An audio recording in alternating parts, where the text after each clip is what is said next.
Hello friends, welcome to invention classes. पूर्वल का थोड़ा टेक्निकल दिक्कत आ गई थी तो क्लास बीच में रुक गई थी, चली गई थी। हम उसी बिंदु को पुनः आगे बढ़ाते हैं। खंडित श्रेणी के बारे में अध्ययन कर रहे थे, तो खंडित श्रेणी में आप लोग प्रत्यक्ष रीति के बारे में अध्ययन कर रहे थे।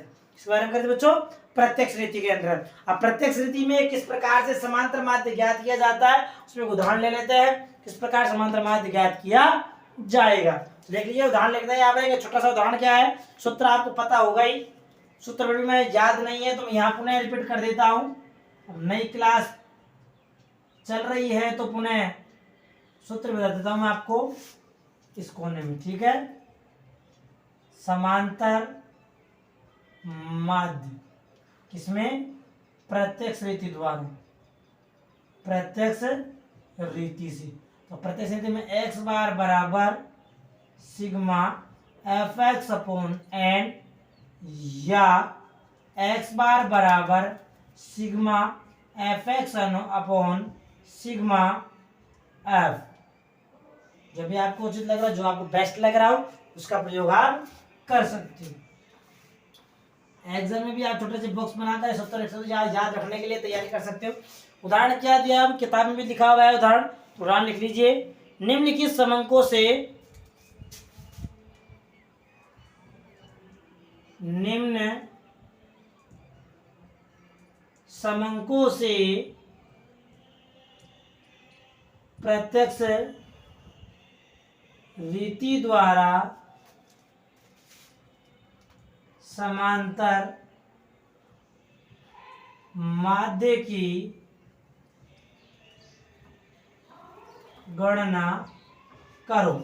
ये आपके पास प्रश्न दिया हुआ है। अब प्रश्न में कोई जो मूल्य क्या है दिए हुए हो, number of sales calls, number of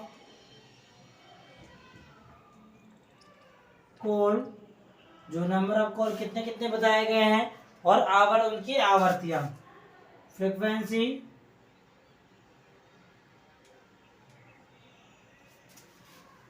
जो हमारी आवर्तियां होंगी।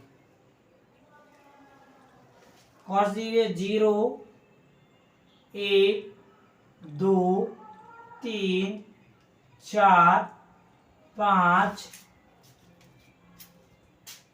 6 और 7। 7 कॉल्स दिए हुए हैं। नंबर ऑफ कॉल्स हमारे पास ये हो गए। उनकी फ्रीक्वेंसी आवर्तियां दी हुई है, क्या है? 14, 21, 25, 43, 51, 40, 43, 51, 40, 39, 39 और 12। अब अपने टॉपिक पे आ जाइए। सामने देखिए अच्छी तरह से, कोई दिक्कत आ रही हो, कोई चीज समझ में नहीं आ रही तो आप बेझिझक पूछ सकते हो, ठीक है। फिर भी मैं कोई बिंदु छोड़ूंगा नहीं, बताते रहना कमेंट करने के साथ। कुल मिला के बाद है, ये हमारा प्रश्न दिया हुआ है, उदाहरण दिया हुआ है कि निम्नलिखित समंकों से प्रत्यक्ष रीति के द्वारा समांतर माध्य की कैलकुलेशन कीजिए। नंबर ऑफ कॉल्स दिया हुआ है हमारे पास 0, 1, 2, 3, 4, 5, 6, 7। प्रत्येक कोर्स 0 बार कॉल कितनी बार हुआ है? 14 बार। 1 बार कॉल 21 बार। अभी देखो ये जो 14, 21, 25 जो दिए हुए हैं ये आपकी आवर्तियां है। कहने का तात्पर्य जो कॉल किया गया है 2 बार कॉल कितनी बार किया गया है?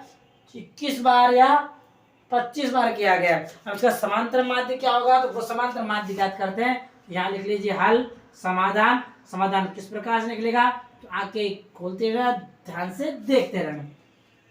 चरण आपको याद हो गए हो तो आप आराम से सरलता पूर्वक समांतर माध्य गणना कर सकते हो। याद नहीं होंगे कोई दिक्कत वाली बात नहीं है। याद करने का छोटा सा तरीका है। क्या तरीका है? वो ये तरीका है कि आप बार बार प्रैक्टिस कीजिए। बार बार प्रैक्टिस करोगे, प्रयास करते रहोगे तो आपको स्वतः ये चरण और इसके फॉर्मूले जो सूत्र हैं अपने आप ही याद हो जाएंगे। याद करने का आवश्यकता नहीं है, अपने आप हो जाएंगे। कोई दिक्कत नहीं, कोई दिमाग नहीं, ऐसे कोई ऐसे नहीं बादाम खाओ काजू खाओ, ऐसा कुछ नहीं है। प्रयास करते रहो आप, तो बस प्रयास करोगे सफलता आपको अवश्य मिल जाएगी। तो हल ये सबसे पहले दिया नंबर ऑफ कॉल्स, यहाँ लिख लीजिए, कॉलम बना लीजिए, नंबर ऑफ कॉल, ये हमारे एक्स वाले मूल्य कहला जाएंगे बच्चों। एक्स वाले मूल्य कहा जाएगा। सेकंड में दिया फ्रीक्वेंसी, फ्रीक्वेंसी कहने का तात्पर्य संकेत है इसका एफ। अब हमारे पास नंबर ऑफ कॉस कितने दिए लिख लो, 0 1 2 3 4 5 6 और 7, 7 कोस दी हुई है। प्रत्येक कोर्स की फ्रीक्वेंसी हमारे पास सामने प्रश्न में लिखी हुई भी है, दिखा भी दे रहे विद्यार्थियों को। कितने कोर्स दी गई बच्चों, 14, 21, 25, 43, 51, 40, 39 और 12, ये हमारे पास दिए हुए हैं। यहाँ तो कोई दिक्कत नहीं। अब हमने प्रश्नानुसार जो प्रश्नों के चरण बताए गए थे, उन चरणों के अनुसार हम आगे चलते हैं। तो हमारे पास लिखा हुआ था सबसे पहले एक्स के मूल्य लिखे जाएंगे तालिका में। जब हमने एक तालिका का निर्माण कर दिया, तालिका में एक्स वाले मूल्य लिख दिए, यहाँ पर हमारे आवर्ती लिख दी। उसके बाद में हमने बताया था आपको एक्स वाले मूल्यों का या एफ वाले मूल्यों का टोटल किया जाएगा, गुणा किया जाएगा। थर्ड स्टेप में हमारा गुणन प्रक्रिया वाला, कहने का तात्पर्य नंबर ऑफ पोल्स ऑफ फ्रीक्वेंसियों का गुणन किया जाएगा। अर्थात शॉर्टकट में चलते हैं यहाँ पर एक्स जो हमारे मूल्य है मल्टीप्लाई एफ जो हमारी आवर्ती है, यानी कहने का कॉलम बन जाएगा हमारा एफ और एक्स का। गुणा कर लो, इनको करो। 0 गुणा 14 कितना आया 0। 1 गुणा 21, 1 गुणा 21 बराबर 21। 2 गुणा 25 50। 3 गुणा 43, 3 3 और 4 3 12। 4 गुणा 51, 4 1 4, 5 चौका 20। 5 गुणा 4, 5 चौका 20। 6 गुणा 9, 9 चौकी 54 का 4 हासिल 5, 6 3 18 23 234। 7 गुणा 12, 12 7 84, ये इसका 84 है। यहाँ टोटल हो जाएगा हमारा, यहाँ लिख सही विद्यार्थी यहाँ पर लिख लीजिए टोटल नंबर। अब थर्ड स्टेप पूरी हो जाने के बाद चौथी स्टेप में चलते हैं। तो हमने वहां लिखा था कि हमें आवर्तियों के योग से कार्य पड़ेगा। जब तक आप आवर्तियों का योग नहीं निकालोगे तब तक आप समांतर माध्य की गणना नहीं कर सकते हो। खंडित श्रेणी का नियम है, तो आपको आवर्तियों का योग अर्थात कहने का तात्पर्य n कह दो या फिर सिग्मा f कह दो, दोनों का मतलब एक ही है। टोटल करो 4 1 5 5 5 10 10 3 13 1 14 14 14 16 19 19 19 और 6 25 25 का 5 हासिल 2 2 और 2 4 5 4 1 7 8 9 10 11 11 और 5 16 16 4 20 3 23 1 24 245। ये हमारा एन या एफ हो गया। अब हमें एफ एक्स चाहिए। सूत्रानुसार एफ एक्स के अंतर्गत सिग्मा सिग्मा तो योग, यानी एफ एक्स का योग भी करना पड़ेगा, यानी सिग्मा एफ एक्स। नोट कर लीजिए 9 1 10 10 4 14 18 22 22 का 2 हासिल लगी 2। टोटल एक बार चेक कर से विद्यार्थी 5 2 7 9 1 10 10 11 11 11 और 3 14 14 14 और 8 32 का 2 हासिल 3 3 और 2 5 6 7 8 9 और 1 10 9 22 होता है ना, 922। या टोटल चेक करना सही विद्यार्थी, ठीक है बच्चों। 922 का टोटल हो गया। अब सूत्र लिख लीजिए, एक्स के पास समांतर माध्य गणना है, यहाँ लिख लो पहले समांतर माध्य की गणना। और समांतर माध्य गणना सूत्र आपको पता है, मैंने बुक्स में डाल रखा है, फिर पुनः यहाँ लिख देता हूँ। एक्स बार हमें बराबर sigma f x upon n या sigma f x upon sigma f, ये हमारा सूत्र है। एक्स बार हमें ज्ञात करना है, सिग्मा एफ एक्स हमें दिया हुआ है, कितना आ रहा है बच्चों, सिग्मा एफ एक्स हमारे पास है 922, तो यहाँ लिख लीजिए 922। उसी प्रकार आगे चलते हैं, हमें एन चाहिए, एन कह दो या सिग्मा एफ कह दो, दोनों का मतलब एक ही है। एन एफ कितना है, हमें कुल आवर्तियों का योग जिसका अर्थ होता है अर्थात 245 245। हमें तीन चीजों के बारे में जानकारी है कि तीनों आ गई।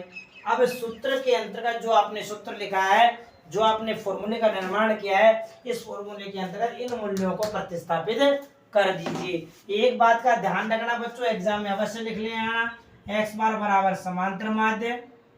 चाहे आपने लिख लिया हो फिर भी एग्जाम के अंतर्गत तो इन बिंदुओं को लिखना ही पड़ेगा। कौन सी बता रहा हूं मैं, क्लास वाली एग्जाम, कंपटीशन वाली नहीं, क्लास वाली एग्जाम के लिए कह रहा हूं। क्लास वाली एग्जामों में इन बिंदुओं को तो आपको लिखना ही पड़ेगा।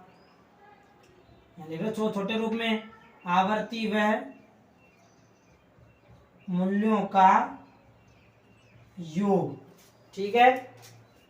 सिग्मा एफ या एन है ही आपका, जो आपको मैं पूर्व में बता भी चुका हूं, आवर्तियों का योग। आवर्तियों का योग कह दो या कुल योग कह दो, क्योंकि व्यक्तिगत श्रेणी में तो आवर्तियों की श्रेणी, जो हमारा नंबर ऑफ यूनिट से उनकी संख्या को काउंट किया जाता था, यहाँ पर ये हो गया, ठीक है। एक्स बार बराबर एफ एस कितना है बच्चों, 922 अपॉन 245, जो हमारा एन बताया गया है। अब भाग दे लीजिए, कितना आता है, जो ही भाग देगा दिया जाएगा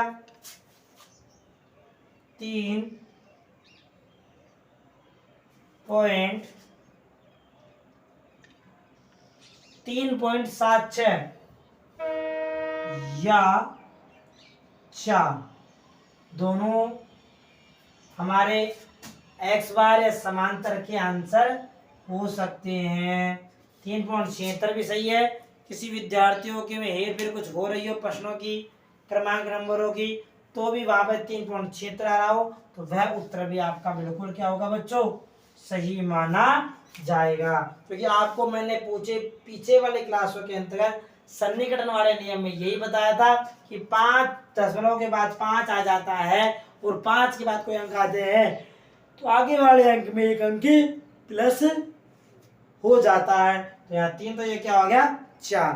इस प्रकार से प्रत्यक्ष रीति के द्वारा, इस प्रकार से प्रत्यक्ष रीति के द्वारा समांतर माध्य की गणना की जाएगी। समझ में आ गया, उदाहरण समझा किस प्रकार से, ये इसका उदाहरण था। ठीक है, आज के लिए इस क्लास में इतना ही। आगे वाले क्लास के अंदर हम लघु रीति के बारे में अध्ययन करेंगे। क्या अध्ययन करेंगे वो भी सुनो सही विद्यार्थी, ये लघु रीति भी हम अध्ययन करेंगे कि लघु रीति के द्वारा किस प्रकार से समांतर माध्य की गणना की जाती है, उसी बिंदुओं के बारे में अध्ययन किया जाएगा। तो स्क्रीनशॉट ले लेना, चैनल को लाइक करना, शेयर करना, सब्सक्राइब करना और बेल आइकन बटन को अवश्य दबाना। ठीक है बच्चों, उसी प्रकार आगे बढ़ाते रहेंगे, बताते रहेंगे आपको, आपके कमेंट चलते रहेंगे, हमें बताते रहोगे आप कैसा लग रहा है, सही लग रहा है, समझ आ रहा है, नहीं आ रहा है, तो हम भी उस क्लास के प्रति और अधिक झुकाव लगाव की तरफ लगाव बनता हुआ चला जाएगा। कोई छोटी सी कहावत, लहरों से लेकर नौका पार नहीं होती, कोशिश करने वालों की कभी हार नहीं होती है। तो आपको प्रयास करना है बार बार, ताकि आपको सूत्र याद हो जाए और किसी प्रकार की समस्या का सामना नहीं करना पड़े। लिख लेना एक बार सही विद्यार्थी। मिलते हैं आगे वाली क्लास में। Best of luck.